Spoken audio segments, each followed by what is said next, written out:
गंगा दशहरा की कथा। अयोध्या नगरी में राजा सगर हुआ करते थे।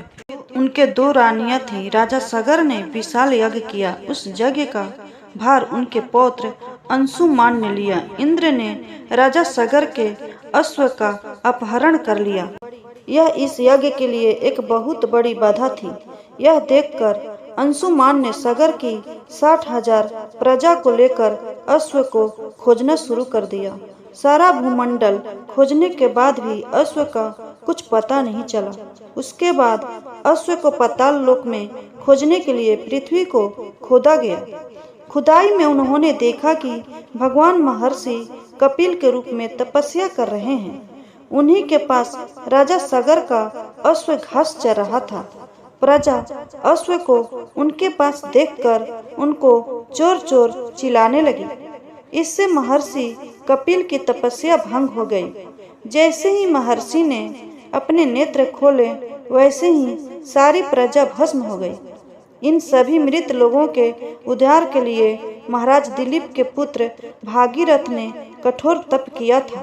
भागीरथ के इस तप से खुश होकर ब्रह्मा जी ने उनको वरदान मांगने को कहा, तो उन्होंने गंगा को मांगा। इस पर ब्रह्मा जी ने कहा, राजन, तुम गंगा को पृथ्वी पर ले जाना चाहते हो, पर तुमने क्या पृथ्वी से पूछा है कि वह गंगा के वेग और भार को संभाल पाएगी? इसलिए गंगा के वेग को संभालने के लिए आपको शिव जी के पास जाना चाहिए, क्योंकि शिव जी ही गंगा का वेग संभाल सकते हैं। राजा भागीरथ ने उनके कहे अनुसार किया।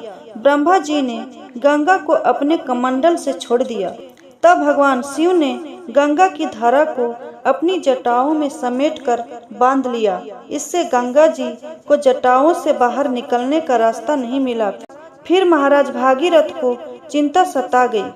उन्होंने शिव जी की आराधना में कठोर तप शुरू कर दिया।